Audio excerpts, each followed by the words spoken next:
ಹಿರಿಯ ಸಾಹಿತಿ ಹಾಗೂ ಸಂಸ್ಕೃತಿ ಚಿಂತಕರಾದಂಥ ಶ್ರೀ ರಹಮತ್ ತರೀಕೆರೆ ಅವರೇ,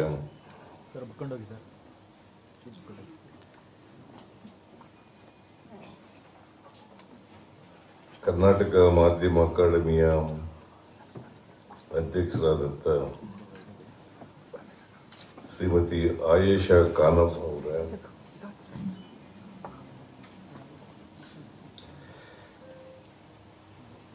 ಸರ್ಕಾರದ ವಾರ್ತಾ ಇಲಾಖೆಯ ಕಾರ್ಯದರ್ಶಿಗಳಾದಂತಹ ಶ್ರೀಮತಿ ಬಿ ಕಾವೇರಿಯವರ, ವಾರ್ತಾ ಇಲಾಖೆಯ ಆಯುಕ್ತರಾದಂಥ ಶ್ರೀ ಹೇಮಂತ್ ಎಂ ನಿಂಬಾಳ್ಕರ್ ಅವರ, ಮುಖ್ಯಮಂತ್ರಿಗಳ ರಾಜಕೀಯ ಕಾರ್ಯದರ್ಶಿಗಳಾದಂಥ ನಸೀರ್ ಅಹಮದ್ ಅವರ, ಶ್ರೀ ಪಾಷಾ ಅವರ, ವೇದಿಕೆ ಮೇಲಿರ್ತಕ್ಕಂಥ ಇತರ ಎಲ್ಲ ಆಹ್ವಾನಿತ ಗಣ್ಯರೇ, ಇಲ್ಲಿ ಆಗಮಿಸಿರ್ತಕ್ಕಂಥ ಎಲ್ಲ ಪತ್ರಕರ್ತ ಮಿತ್ರರೇ, ಇತರ ಎಲ್ಲ ಬಂಧು ಭಗಿನಿಯರೇ, ಮಾಧ್ಯಮದ ಸ್ನೇಹಿತರೆ, ಇವತ್ತು ಕರ್ನಾಟಕ ಮಾಧ್ಯಮ ಅಕಾಡೆಮಿ, ವಾರ್ತಾ ಮತ್ತು ಸಾರ್ವಜನಿಕ ಸಂಪರ್ಕ ಇಲಾಖೆ ಮತ್ತು ಕರ್ನಾಟಕ ಕಾರ್ಯನಿರತ ಪತ್ರಕರ್ತರ ಸಂಘ ಇವುಗಳ ಸಂಯುಕ್ತ ಆಶ್ರಯದಲ್ಲಿ ಈ ಕಾರ್ಯಕ್ರಮ ನಡೀತಾ ಇದೆ. ಜುಲೈ 1ನೇ ತಾರೀಕು ಪತ್ರಿಕಾ ದಿನವನ್ನ ರಾಜ್ಯಾದ್ಯಂತ ಆಚರಣೆ ಮಾಡ್ತಾ ಇದ್ದೇವೆ. ನಾನು ಕರ್ನಾಟಕದ ಮಾಧ್ಯಮ ಮಿತ್ರರಿಗೆ ಮತ್ತು ಇತರ ಎಲ್ಲ ಜನರಿಗೆ ಸರ್ಕಾರದ ವತಿಯಿಂದ ಪತ್ರಿಕಾ ದಿನಾಚರಣೆಯ ಶುಭಾಶಯಗಳನ್ನು ಕೋರಲಿಕ್ಕೆ ಬಯಸ್ತಾ ಇದ್ದೇನೆ.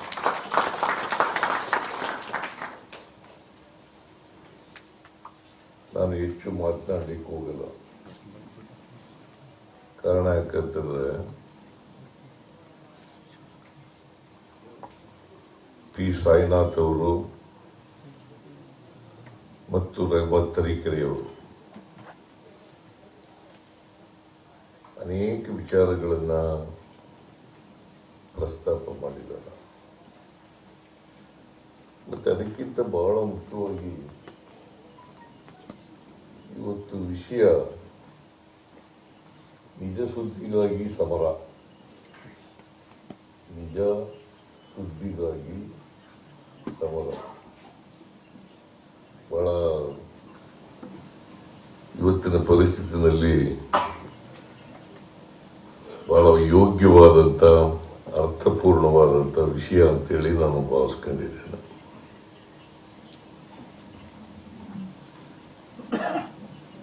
ಈಗಾಗಲೇ ಪ್ರಸ್ತಾಪ ಮಾಡದಂತೆ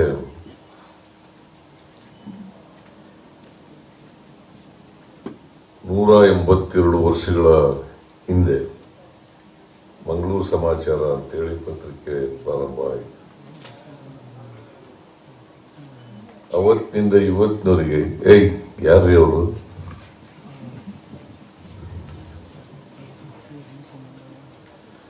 ಪತ್ರಿಕೋದ್ಯಮ ನಡ್ಕೊಂಡು ಬರ್ತಲೇ ಇದೆ. ನಾವು ಸ್ವಾತಂತ್ರ್ಯ ಪೂರ್ವದಲ್ಲಿ ಇದ್ದಂಥ ಪತ್ರಿಕೋದ್ಯಮ, ಸ್ವಾತಂತ್ರ್ಯ ಪ್ರಾಥಮಿಕ ದಿನಗಳಲ್ಲಿದ್ದಂಥ ಪತ್ರಿಕೋದ್ಯಮ, ಆಮೇಲೆ ಇವತ್ತಿನ ಪತ್ರಿಕೋದ್ಯಮ, ಈ 3 ಭಾಗಗಳಾಗಿ ನೋಡ್ತಕ್ಕಂಥದ್ದು ಬಹಳ ಒಳ್ಳೆಯದು. ಸ್ವಾತಂತ್ರ್ಯ ಪೂರ್ವದಲ್ಲಿ ಅವತ್ತು ಜನರನ್ನ ಎಚ್ಚರಗೊಳಿಸ್ತಕ್ಕಂಥ, ಸ್ವಾತಂತ್ರ್ಯಕ್ಕಾಗಿ ಪ್ರೇರಣೆಯನ್ನ ಉಂಟು ಮಾಡತಕ್ಕಂಥ, ಈ ದೇಶಕ್ಕೆ ಸ್ವಾತಂತ್ರ್ಯ ಬೇಕು ಅಂತಕ್ಕಂಥ ಉದ್ದೇಶದಿಂದ ಪತ್ರಿಕೋದ್ಯಮ ನಡೀತಾ ಇದೆ. ಈಗ ಸ್ವಾತಂತ್ರ್ಯ ಬಂದ ಮೇಲೆ ದೇಶದ ಸಮಸ್ಯೆಗಳು, ಜನರ ಸಮಸ್ಯೆಗಳೆಲ್ಲ ಜನರ ಮುಂದೆ ಇಡ್ತಕ್ಕಂಥ ಪ್ರಯತ್ನ. ಇದು ಸರಿಯಾದ ವಸ್ತು ಸ್ಥಿತಿಯನ್ನ ಜನರ ಮುಂದೆ ಇಡ್ತಕ್ಕಂಥ ಪ್ರಯತ್ನವನ್ನು ಮಾಡಿ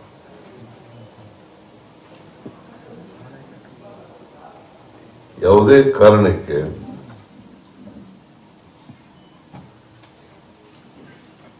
ದೇಶದಲ್ಲಿ ಇರ್ತಕ್ಕಂಥ ಸಮಸ್ಯೆಗಳು, ದಲಿತರ ಸಮಸ್ಯೆಗಳು, ದಮನಿತರ ಸಮಸ್ಯೆಗಳು, ಶೋಷಿತರ ಸಮಸ್ಯೆಗಳು, ಇವುಗಳಲ್ಲಿ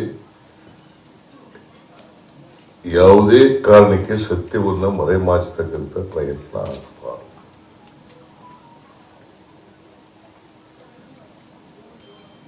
ನಮ್ಮ ಸಂವಿಧಾನ ಬಾಬಾ ಸಾಹೇಬ್ ಅಂಬೇಡ್ಕರ್ ಅವರು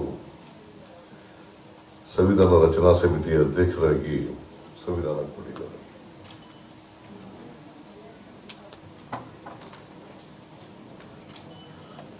ಸಂವಿಧಾನ ಜಾರಿಗೆ ಬಂದಿರತಕ್ಕಂಥದ್ದು ಜನವರಿ 26, 1950. ಅದಕ್ಕಿಂತ ಮುಂಚಿತವಾಗಿ ಬಹಳ ದೀರ್ಘವಾಗಿ ಕಾನ್ಸ್ಟಿಟ್ಯೂಂಟ್ ಅಸೆಂಬ್ಲಿನಲ್ಲಿ ಚರ್ಚೆಯಾಗಿದೆ. ಇಂಥ ಸಂವಿಧಾನ ಬೇಕು ನಮಗೆ. ಬಾಬಾ ಸಾಹೇಬ್ ಅಂಬೇಡ್ಕರ್ ಅವರು ಜಗತ್ತಿನ ಅನೇಕ ದೇಶಗಳ ಪರಿಸ್ಥಿತಿಯನ್ನ ಅರ್ಥ ಮಾಡಿಕೊಂಡು ಸಂವಿಧಾನಗಳನ್ನು ಓದಿ ನಮ್ಮ ದೇಶಕ್ಕೆ ಎಂತ ಸಂವಿಧಾನ ಬೇಕು ಅಂತೇಳಿ ಸಂವಿಧಾನವನ್ನ ರೂಪಿಸಿ ಕೊಟ್ಟಿದ್ದಾರೆ.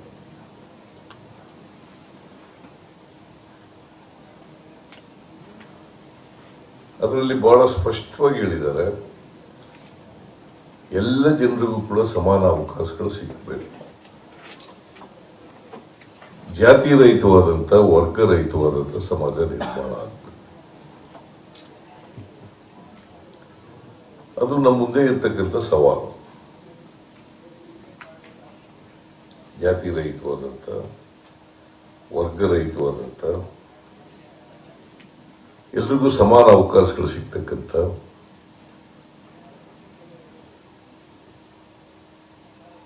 ಒಂದು ಸಮಾಜ ನಿರ್ಮಾಣ. ಈಗಾಗಲೇ ತರೀಕೆರೆಯವರು ಹೇಳದಂತೆ ಮಾನವೀಯ ಸಮಾಜ ನಿರ್ಮಾಣ, ಪರಸ್ಪರ ಪ್ರೀತಿಸ್ತಕ್ಕಂಥ, ಯಾವುದೇ ದ್ವೇಷ ಇಲ್ಲದೆ ಇರತಕ್ಕಂಥ ಸಮಾಜ ನಿರ್ಮಾಣ. ಇದ್ರ ಬಗ್ಗೆ ಯಾರ್ದು ತಕರಾರಿಲ್ಲ ಅಂತ ನಾನು ಅನ್ಕೊಂಡಿದ್ದೀನಿ. ಆದರೆ ಕೆಲವರು ದ್ವೇಷವನ್ನ ಉಂಟು ಮಾಡತಕ್ಕಂಥ, ಪ್ರೀತಿ ಇಲ್ಲೇ ಇರತಕ್ಕಂಥ ಸಮಾಜವನ್ನ ನಿರ್ಮಾಣ ಮಾಡತಕ್ಕಂಥ ಪ್ರಯತ್ನವನ್ನ ಮಾಡ್ತಾ ಇದ್ದಾರೆ. ಆ ಪ್ರಯತ್ನಕ್ಕೆ ಯಾವ ಕಾರಣಕ್ಕೂ ಕೂಡ ಸಹಾಯ ಮಾಡ್ತಕ್ಕಂಥ ಪ್ರಯತ್ನವನ್ನ ಮಾಡಬಾರ್ದು. ಈಗ ನಾನು ಒಬ್ಬ ರಾಜಕಾರಣಿ, ಒಂದು ರಾಜಕೀಯ ಪಕ್ಷಕ್ಕೆ ಸೇರಿದವನು. ನಾನು ಮಾತಾಡಿದ್ರೆ ನನ್ನನ್ನು ರಾಜಕೀಯ ಪಕ್ಷದ ಚೌಕಟ್ಟಿನಲ್ಲಿ ನೋಡಕ್ ಹೋಗಬಾರ್ದು. ನಾನು ಮಾತಾಡ್ತಾ ಇರ್ತಕ್ಕಂಥದ್ದು ಈ ಸಮಾಜ ಮತ್ತು ಜನರು, ಇದಕ್ಕೆ ಸ್ಪಂದಿಸ್ತಕ್ಕಂಥ ರೀತಿಯಲ್ಲಿ ಮಾತಾಡ್ತಾ ಇದ್ದೀನಾ ಅಲ್ವಾ ಅಂತಕ್ಕಂಥದನ್ನ ನೋಡ್ಬೇಕಾಗುತ್ತೆ. ನಾನು ಒಂದು ಪಕ್ಷದ ಚೌಕಟ್ಟಿನಲ್ಲಿ ನೋಡಕ್ ಹೋಗಬಾರ್ದು. ಬಹಳ ಜನ ಪತ್ರಿಕೆಯವರು, ಮಾಧ್ಯಮದವರು ಸಾರಿ ಇದನ್ನ ಹೇಳ್ತೀನಿ ಅಂತ ಯಾರು ತಪ್ಪು ತಿಳ್ಕೋಬಾರ್ದು. ಒಂದೊಂದು ರಾಜಕೀಯ ಪಕ್ಷ ಬೆಂಬಲಿಸ್ತಕ್ಕಂಥ ರೀತಿಯಲ್ಲಿ ನಡೀತಾ ಇದೆ. ಅದಾಗಬಾರ್ದು.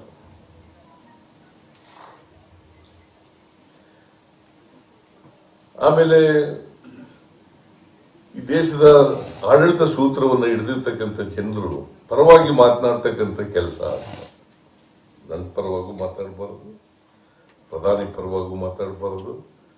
ಯಾವುದೇ ಆಡಳಿತ ಸೂತ್ರವನ್ನು ಹಿಡಿದಿರ್ತಕ್ಕಂಥ ಜನರು ಪರವಾಗಿ ಮಾತನಾಡ್ತಕ್ಕಂಥ ಕೆಲಸ ನನ್ನ ಪರವಾಗಿ ಮಾತಾಡ್ಬೋದು, ಪ್ರಧಾನಿ ಪರವಾಗಿ ಮಾತಾಡಬಾರದು, ಯಾವುದೇ ಅಧಿಕಾರದಲ್ಲಿರ್ತಕ್ಕಂಥ ಪರವಾಗಿ ಕೂಡ ಮಾತಾಡಬಹುದು.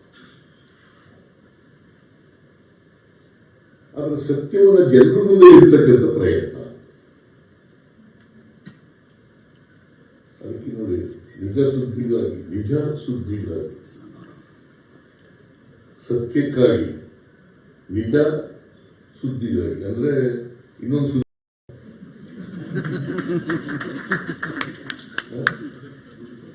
ನಿಜ ಸುದ್ದಿ ಅಂತಂದ್ರೆ ಇನ್ನು ಸುಳ್ಳು ಸುದ್ದಿ ಒಂದು ಇದೇ ಇರ್ತದೆ.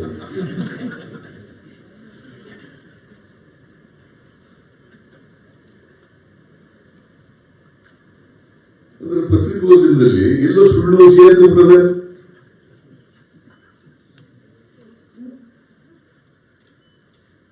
ಈಗ ಇವತ್ತು ಸಬ್ಜೆಕ್ಟ್ ಇಟ್ಟಿರೋದು ನಿಜ ಸುದ್ದಿಗಾಗಿ ಸಮರ, ಹೋರಾಟ.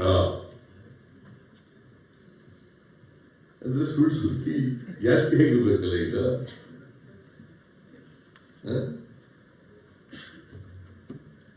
ಯಾವ ಕಾರಣಕ್ಕೂ ಕೂಡ ಮಾಧ್ಯಮದವರು, ಯಾಕಂತಂದ್ರೆ ನೀವು ಪ್ರಜಾಪ್ರಭುತ್ವದ 4ನೇ ಅಂಗ.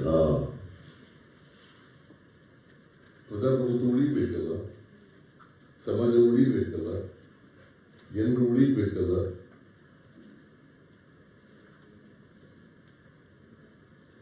ತನಿಖೆಯವರು ಹೇಳಿದ್ರು, ಈಗ ನಮ್ಮ ಮುಂದಿನ ಚುನಾವಣೆಗೆ ಯೋಚನೆ ಮಾಡೋರು ರಾಜಕಾರಣಿ. 10 ವರ್ಷ, 1 ವರ್ಷ, 100 ವರ್ಷ, 1000 ವರ್ಷಕ್ಕೆ ಯೋಚನೆ ಮಾಡೋದು ಈ ಸಮಾಜ ಹೆಂಗೆ ಇರಬೇಕು ಅಂತ ಮುತ್ಸದ್ದಿ. ನೀವು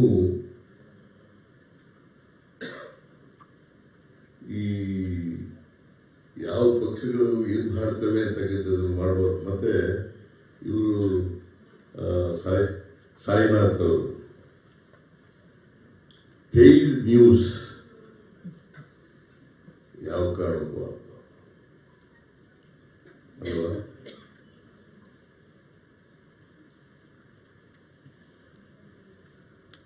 ಅದಕ್ಕೆ ನಾವು ಕಾನೂನು ತರಕೊಂಡಿದ್ದೀವಿ. ನಾವು ಈಗ ಸುಳ್ಳು ಸುದ್ದಿಗಳನ್ನ ಮಾಡ್ತಕ್ಕಂಥವ್ರಿಗೆ, ದ್ವೇಷದ ಭಾಷಣ ಮಾಡ್ತಕ್ಕಂಥವ್ರಿಗೆ ಒಂದು ಕಾನೂನು ಅಂತ ಮಾಡಿದ್ದೀವಿ. ನಾನು ಮೊನ್ನೆ ಪೊಲೀಸ್ ಕಾನ್ಫರೆನ್ಸ್ ನಲ್ಲಿ ಹೇಳಿದೆ, ಎಲ್ಲ ಅಧಿಕಾರಿಗಳಿಗೆ ಹೇಳಿದೆ, ದ್ವೇಷದ ಭಾಷಣ ಮಾಡೋರು, ಸುಳ್ಳು ಸುದ್ದಿ ಮಾಡ್ತಕ್ಕಂಥವ್ರು, ಆಮೇಲೆ ಎಂತಿದ್ರು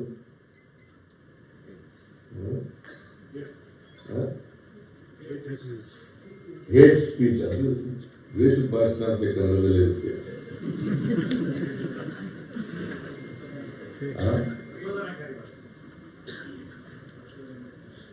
ಅದಕ್ಕೆ ಸುವರ್ಣ ಕೇಸ್ ರಿಜಿಸ್ಟರ್ ಮಾಡ್ಕೊಳ್ರಿ ಅಂತ ಹೇಳಿದೆ ಪೊಲೀಸರು. ಕಂಪ್ಲೇಂಟ್ ಕೊಡ್ಬೇಕಾದ ಅಗತ್ಯ ಇಲ್ಲ.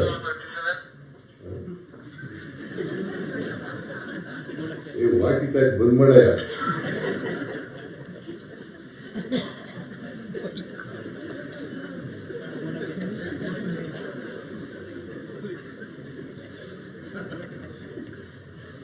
ನೋಡಿ, ನಾವು ಬಹಳ ಗಂಭೀರವಾಗಿ ಚರ್ಚೆ ಮಾಡೋದು ಅವನು ವಾಕಿ ಟಾಕಿ ಹಾಕಿ ಮಾತಾಡ್ಬೇಡ ಅಂತ ಹೇಳಕ್ಕಾಗಲ್ಲ. ಒಂದು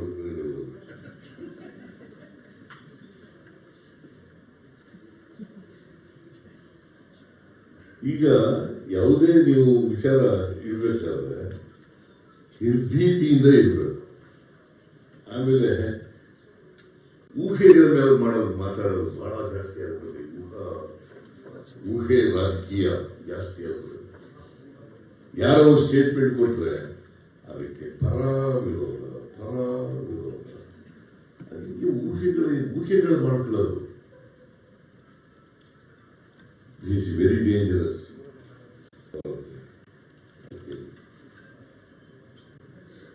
ಇನ್ವೆಸ್ಟಿಗೇಟ್ ಮಾಡಿ. ಇನ್ವೆಸ್ಟಿಗೇಷನ್ ನಲ್ಲಿ ಒಂದೊಂದು ಸಾರಿ ಸತ್ಯ ಗೊತ್ತಾಗದೇ ಇರ್ಬೋದು, ಮಾಡಿ. ಬಟ್ ಸೀರಿಯಸ್ ಆಗಿ ನೀವು ಅಟೆಂಪ್ಟ್ ಮಾಡಿದ್ದೀರಿ ಅಂತ ಆಗುತ್ತೆ. ಅದು ಮುಖ್ಯನೂ ಸತ್ಯನೂ ಪತ್ತೆ ಹಚ್ಚಕ್ಕೆ ಹೋಗಲ್ಲ, ಇನ್ವೆಸ್ಟಿಗೇಷನ್ ಮಾಡೋಕ್ಕಾಗಲ್ಲ. ಆಮೇಲೆ ಸುಮ್ಮನೆ ಸುದ್ದಿಗಳನ್ನ ಬಿಟ್ಬಿಡೋದು. ಏನೇ ಸುಳ್ಳು ಸುದ್ದಿ ಮಾಡ್ತಾ ಇದ್ದೀನಿ ಆಮೇಲೆ ಬದಲಾಯಿಸ್ಬಿಡೋದು. ಯಾವ ತರ ಜರ್ನಲಿಸಮ್ ಇದು? ಇದಕ್ಕೆಂತ ಮೀಡಿಯಾ ಅಂತ ಕರಿಬೇಕು. ಇದಕ್ಕೆ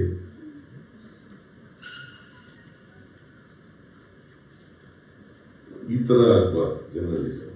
ಇದರಿಂದ ಸಮಾಜದ ಬೆಳವಣಿಗೆ ಆಗಲ್ಲ.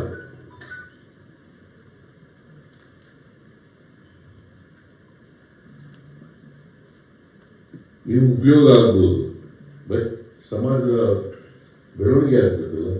ನಾವೆಲ್ಲ ಯಾಕಿರೋದು? ಸಮಾಜದ ಕೆಲಸ ಮಾಡೋಕ್ಕಲ್ಲ ಇರೋದು. ಮಾಧ್ಯಮ ಯಾಕಿರೋದು?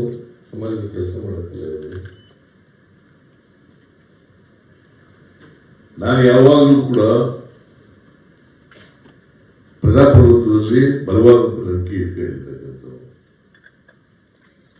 ಮಾಧ್ಯಮ ಸ್ವತಂತ್ರವಾಗಿರಬೇಕು, ಸ್ವತಂತ್ರವಾಗಿ ಆಲೋಚನೆ ಮಾಡಬೇಕು, ನಿರ್ಭೀತಿಯಿಂದ ಕೆಲಸ ಮಾಡಬೇಕು ಅಂತಕ್ಕಂಥದ್ದು ನಂಬಿಕೆ ಇಟ್ಕೊಂಡಿದೆ. ನಾನು ಯಾರಿಗೂ ಯಾವತ್ತೂ ಯಾವ ಪತ್ರಿಕೆವರೆಗೂ ಯಾವ ಟಿವಿ ಚಾನೆಲ್ವರೆಗೂ ಕೂಡ ಫೋನ್ ಮಾಡಲ್ಲ. ನನ್ನ ಮೇಲೆ ಸುಳ್ಳು ಸುದ್ದಿ ಬರೋದು ಕೂಡ ಬರುತ್ತೆ. ಸ್ವತಂತ್ರ ಬಂದ ಮೇಲೆ ಪ್ರಧಾನಿ ಆದ ಮೇಲೆ ಅವರು ಕೂಡ ಇಟ್ಕೊಂಡಿದ್ರು. ಯಾಕಂತಂದ್ರೆ ಪ್ರಜಾಪ್ರಭುತ್ವ ವ್ಯವಸ್ಥೆನಲ್ಲಿ ಪತ್ರಿಕಾ ಮಾಧ್ಯಮದ ಸ್ವಾತಂತ್ರ್ಯ ಅತ್ಯಂತ ಅವಶ್ಯ ಅಂತಕ್ಕಂಥ ಮಾತುಗಳನ್ನು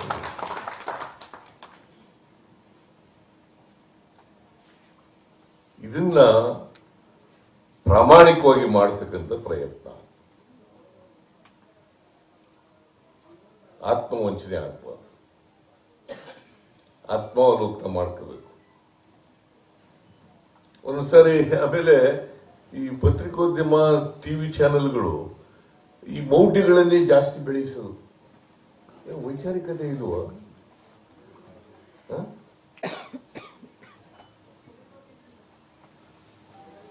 ನನಗೊಂದ್ಸಾರಿ ಆಶ್ಚರ್ಯ ಆಗುತ್ತೆ. ನನ್ನ ಕಾರ್ ಮೇಲೆ ಕಾಗೆ ಕೂಗ್ಬಿಟ್ಟಿತ್ತು.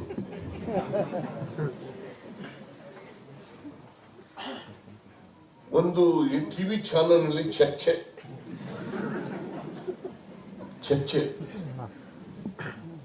ಏನಪ್ಪಾ ಅದು ಚರ್ಚೆ ಅಂತಂದ್ರೆ, ಸಿದ್ದರಾಮಯ್ಯ, ನಾನು ಬಜೆಟ್ ಬಹುಶಃ ಜನವರಿ ತಿಂಗಳಿರ್ಬೇಕು ಅನ್ನೋ ಕಾಣಿಸುತ್ತೆ, ಮಾರ್ಚ್ನಲ್ಲಿ ಬಜೆಟ್ ಮಂಡಿಸ್ತಾ ಇದ್ದೆ. ಸಿದ್ದರಾಮಯ್ಯ ಈ ಬಜೆಟ್ ಮಂಡಿಸಲ್ಲ ಅಂತ ಒಂದು ವಾದ.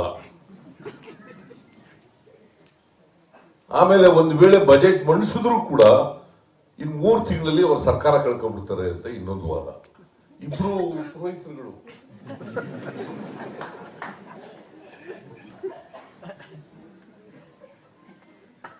ಆಮೇಲೆ ಅದಾದ್ಮೇಲೆ ನಾನು ಇನ್ನು 2 ವರ್ಷ ಚೀಫ್ ಮಿನಿಸ್ಟರ್ ಆಗಿದ್ದೆ. ನಾನು ನೋಡಿ ಎಷ್ಟು ಸುಳ್ಳು ಜನರ ಮುಂದೆ ಇಡ್ತಕ್ಕಂಥ ಪ್ರಯತ್ನ ನಡೀತು. ಇಂಥದ್ದೆಲ್ಲ ಮಾಡ್ಬೇಕಾ? ಇದು ಮಾಧ್ಯಮ, ಇದನ್ನ ಮಾಧ್ಯಮದವರು ಅಂತ ಮಾಧ್ಯಮ ಸುದ್ದಿ ಅಂತ ಹೇಳಕ್ಕಾಗತ್ತಾ? ಇಂಥ ಸುದ್ದಿಗಳನ್ನೆಲ್ಲ ಪ್ರಕಟ ಮಾಡ್ತಾ ಕೂತ್ಕೊಬಿಡೋದು, ಜನಗಳ ಮುಂದೆ ಇಡ್ತಕ್ಕಂಥ ಪ್ರಯತ್ನ ಮಾಡಿ ಜನಗಳೆಲ್ಲ ಗೊಂದಲದ ಸಿಕ್ಕಾಕೊಂಡ್ಬಿಡ್ತಾರೆ. ಇವ್ರು ಹೇಳೋದು ಸರಿನಾ, ನಾವು ತಿಳ್ಕೊಂಡೋದು ಸರಿನಾ, ಅಥವಾ ಸಿದ್ದರಾಮಯ್ಯ ಹೇಳೋದು ಸರಿನಾ, ಇನ್ನೊಬ್ಬ ಸರಿನಾ? ಈ ಗೊಂದಲದ ಸಿಕ್ಕಾಕೊಂಡ್ಬಿಡ್ತಾರೆ. ಅದಕ್ಕೆ ವಸ್ತುನಿಷ್ಠವಾಗಿ ವಿಚಾರಗಳನ್ನ ಜನರ ಮುಂದೆ ಇಡತಕ್ಕಂಥ ಪ್ರಯತ್ನವನ್ನು ಮಾಡಿ ನಿಮ್ಗೆಲ್ಲ ಸಹಾಯ ಮಾಡೋಣ. ಈಗ ಹಳ್ಳಿಗಳಲ್ಲಿ ಇರ್ತಕ್ಕಂಥ ಜರ್ನಲಿಸ್ಟ್ಗಳಿಗೆಲ್ಲ ಬಸ್ ಪಾಸ್ ಬೇಕು ಅಂತ ಈ ಶಿವಾನಂದ ಯಾವಾಗಲೂ ನನಗೆ ಈ ರೀತಿಯಿಂದ ಆಯ್ತಪ್ಪ ಮಾಡ್ಕೋಣ ಅಂತ ಹೇಳಿ ಮಾಡ್ಕೊಂಡಿದ್ದೀನಿ.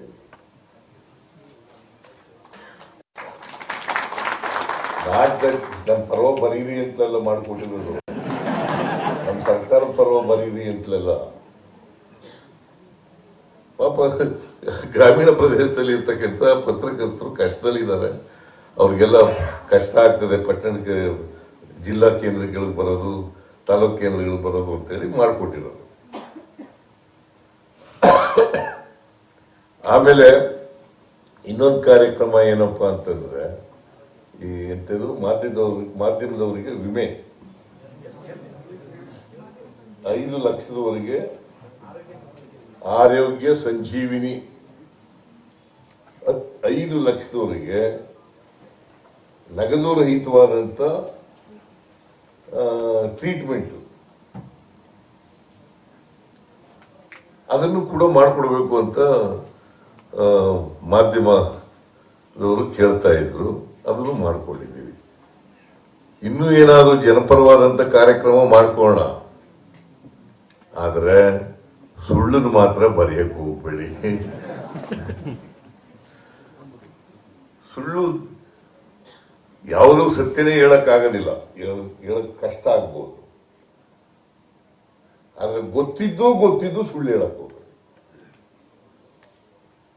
ಇನ್ನೊಬ್ಬರದ್ದು ತೇಜೋವಧ ಮಾಡಕ್ಕೋಸ್ಕರ ಮಾಡಕ್ ಹೋಗ್ಬಾರ್ದು, ಅಥವಾ ಇನ್ಯಾವುದೋ ಕಾರಣಕ್ಕೋಸ್ಕರ ಮಾಡಕ್ ಹೋಗ್ಬಾರ್ದು. ಅದು ಮಾಡಿದ್ರೆ ಸಮಾಜಕ್ಕೂ ಒಳ್ಳೇದಾಗ್ತದೆ, ಜನರಿಗೂ ಒಳ್ಳೇದಾಗ್ತದೆ, ಮತ್ತೆ ನಿಮ್ಮ ವೃತ್ತಿ ಧರ್ಮ ಎತ್ತಿಡಿದಾಗೂ ಕೂಡ ಆಗ್ತದೆ. ಅದನ್ನು ಮಾಡಿ ಅಂತ ಹೇಳಲಿಕ್ಕೆ ಬಯಸ್ತಾ ಇದ್ದೇನೆ. ಬಸ್ ನಾನು ಇನ್ನೂ ಹೆಚ್ಚು ಮಾತಾಡಕ್ ಹೋಗಲ್ಲ, ಯಾಕಂತಂದ್ರೆ ಬೇರೆ ವಿಚಾರಗಳನ್ನೆಲ್ಲ ಮಾತಾಡಕ್ ಹೋದ್ರೆ ನನ್ನನ್ನ ಕಾಂಗ್ರೆಸ್ನ ಸಿದ್ದರಾಮಯ್ಯ ಮುಖ್ಯಮಂತ್ರಿ ಅಂತ ಹೇಳಿ ಬಿಂಬಿಸಕ್ಕೆ ಪ್ರಾರಂಭ ಮಾಡಬೇಕು.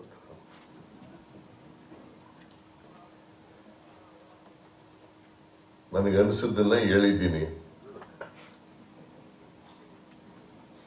ಈಗ ಇವ್ರು ಹೇಳೋದು, ತರೀಕೆರೆಯವರು ಹೇಳೋದು, 180 ರಾಷ್ಟ್ರಗಳಲ್ಲಿ ಪತ್ರಿಕಾ ಸ್ವಾತಂತ್ರ್ಯ ಇದೆಯಲ್ಲ, ಅದರಲ್ಲಿ 151ನೇ ಸ್ಥಾನದಲ್ಲಿ ಇದ್ದೀವಿ ನೋಡಿ. ಗೊತ್ತಾಯ್ತಾ ಶಿವಾನಂದ?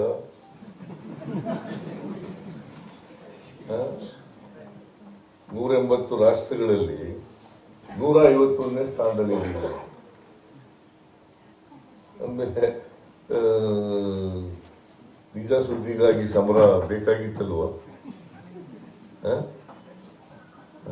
ಅಂದ್ರೆ ಸುಳ್ಳು ಹೇಳ್ತಾ ಇದ್ದೀರಿ ಅಂತ ಆಯ್ತಲ್ಲ. ಸುಳ್ಳು ಅಂದ್ರೆ ನೀವು ಹೇಳ್ತಾ ಇದ್ದೀರಿ, ನೀವು ಯಾರು ಹೇಳ್ತಾ ಇಲ್ಲ ನಾನು. ಅಂದ್ರೆ ಸುಳ್ಳು ಇದೆಯಲ್ಲ, ಅದಕ್ಕೋಸ್ಕರ ನಿಜವಾದ ಸುದ್ದಿಗಾಗಿ ಸಮರ ಅಂತೇಳಿ ಚರ್ಚೆ ನಡೀತಾ ಇದೆ. So in the interest of the society, in the interest of the people, in the interest of the democracy, ನಾವೆಲ್ಲರೂ ಕೂಡ ಸತ್ಯ ಹೇಳಲಿಕ್ಕೆ ಪ್ರಯತ್ನ ಮಾಡೋಣ, ಜನರಿಗೆ ತಿಳಿಸ್ತಕ್ಕಂಥ ಪ್ರಯತ್ನ ಮಾಡೋಣ. ನಿಮ್ಮೆಲ್ಲರಿಗೂ ಶುಭವಾಗಲಿ. ನನ್ನ ಮಾತುಗಳನ್ನು ಮುಗಿಸ್ತೇನೆ. ಜೈ ಹಿಂದ್, ಜೈ ಕರ್ನಾಟಕ. ಉತ್ತರ ಕರ್ನಾಟಕದಲ್ಲಿ ಒಂದು ಹಾಡಿದೆ, ಸುಳ್ಳು ನಮ್ಮಲ್ಲಿಲ್ಲವಯ್ಯ ಸುಳ್ಳೇ ನಮ್ಮನಿ ದೇವರು ಅಂತ. ಹಾಗಾಗಿ ಎಲ್ಲೆಲ್ಲೂ ಸುಳ್ಳು ಆವರಿಸಿಕೊಂಡಿರುವಂತಹ ಕಾಲದಲ್ಲಿ ನಾವಿದ್ದೇವೆ. ಸೊ ಮಂಗಳೂರು ಸಮಾಚಾರ ಆರಂಭ ಆದಾಗ ಅದನ್ನ ಪತ್ರಿಕೆ ಅಂತ ಕರೀತಾ ಇರಲಿಲ್ಲ, ಅದನ್ನ ಕಾಗದ ಅಂತ ಕರೀತಾ ಇದ್ರು.